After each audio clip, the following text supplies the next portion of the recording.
The lights inside the large theater were soft and warm, like the glow of early evening.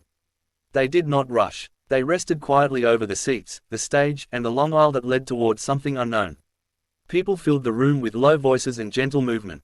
Some held programs in their hands. Some leaned back, waiting. Some leaned forward, already curious. The air felt calm, but it also carried a quiet tension, like a held breath. This was a place where small moments sometimes became life-changing ones. Behind the tall curtains, a young girl stood very still. She was small for her age, thin but strong in a quiet way. Her dress was simple, light blue, and carefully washed. It was not new, but it was clean. Her shoes were worn at the edges. They had walked many roads with her. Her black hair was tied back neatly, though a few strands escaped and rested against her cheeks. Her hands were folded together in front of her, fingers gently pressing into one another. Her name was Maria. She had traveled far to be here. Not just across land and sea, but across years of doubt, hunger, hope, and prayer.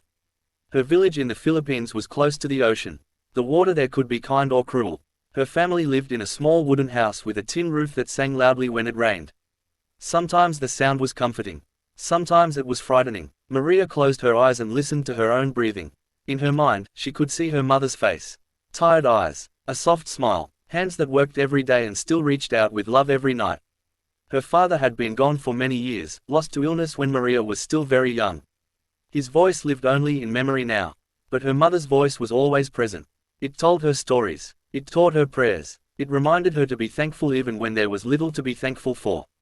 Maria's mother used to sing while washing clothes by the river. Her voice was not perfect, but it was full of warmth. Maria would sit nearby, feet in the water, listening.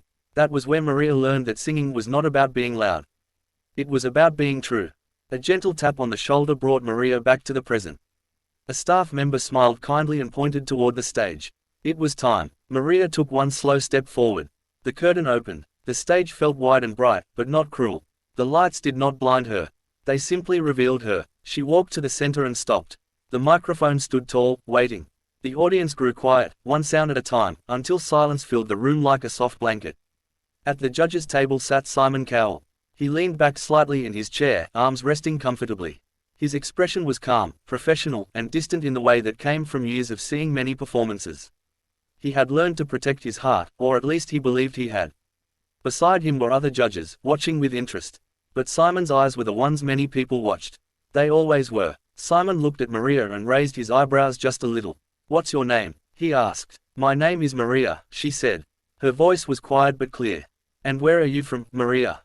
Simon asked. "I am from the Philippines," she replied. There was a gentle wave of applause. Maria smiled briefly, then looked down at the floor. Her hands shook slightly, but she steadied them by pressing her fingers together again. "And how old are you?" Simon asked. "I am 14 years old," she said. Simon nodded. "Okay, and what will you be singing for us today?" Maria lifted her head. Her eyes moved slowly across the audience, then returned to the judges. When she spoke again, her voice carried something deeper than before. "I will sing the names of the prophets," she said. There was a pause. Some people looked confused. Some leaned forward. Simon's face changed, just a little. Not judgment, not interest yet, just curiosity. "The names of the prophets."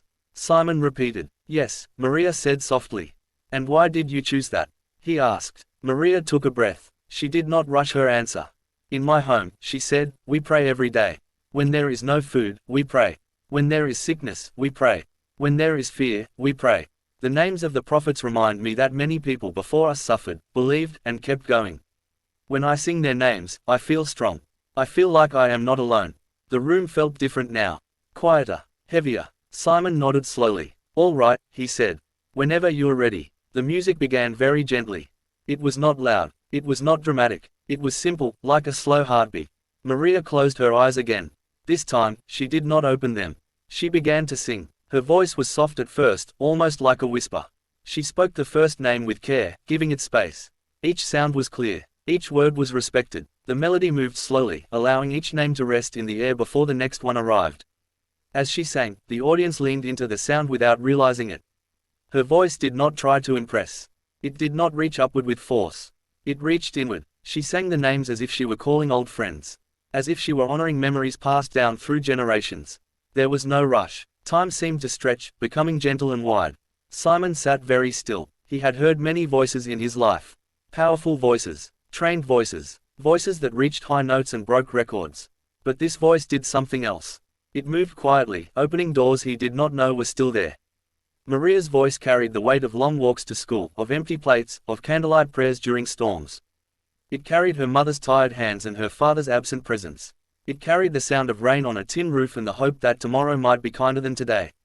The music grew slightly fuller, but it never overwhelmed her. Her voice remained at the center, steady and calm. When she sang the names, her tone changed gently, like a breeze moving through different rooms of the same house. Some audience members wiped their eyes. Some held their hands together tightly. Others simply stared, afraid to move. Simon felt a tightness in his chest. At first, he ignored it.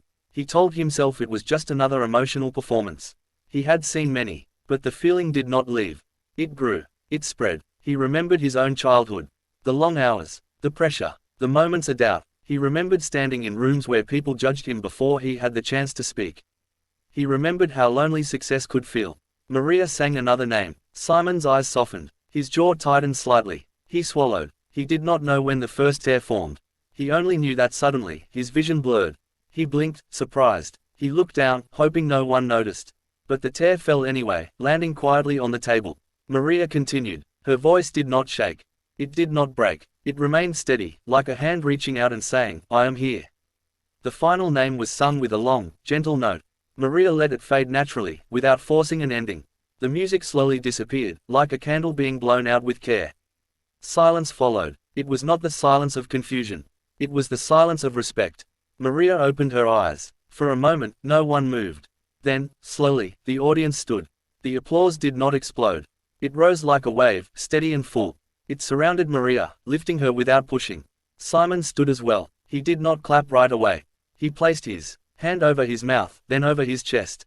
His eyes were wet. He did not hide it. When the applause finally softened, Simon leaned toward his microphone. His voice, when he spoke, was different.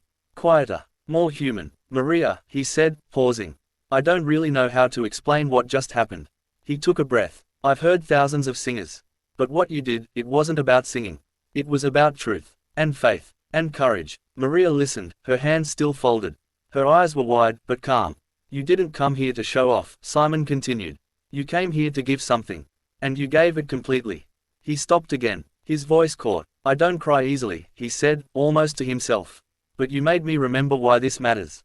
The audience murmured softly. Simon looked at the other judges, then back at Maria. "There are moments," he said, "when rules don't matter. When plans don't matter. This is one of those moments." He stood up straight. "Maria," he said gently, "this is your moment." He reached out and pressed the golden button. Golden light filled the stage. Confetti fell like warm rain. The audience cheered, louder now, filled with joy. Maria gasped, covering her mouth with her hands. Tears filled her eyes, not from fear, but from something close to disbelief. She dropped to her knees, overwhelmed. Simon walked around the table and stepped onto the stage. He did not rush. He knelt beside her and spoke softly. "You did this," he said. "Remember that." Maria nodded, crying openly now. The confetti settled around them, resting on her shoulders and hair like small pieces of sunlight. Later, backstage, Maria sat quietly, still trying to understand what had happened. A staff member offered her water. She thanked him politely. Her mother rushed toward her, tears streaming down her face. They held each other tightly, saying nothing. They did not need words. That night, in a small hotel room, Maria lay awake. The room was clean and warm. The bed was soft, but what kept her awake was not comfort. It was memory. She thought of her village, of the river, of the sound of her mother singing.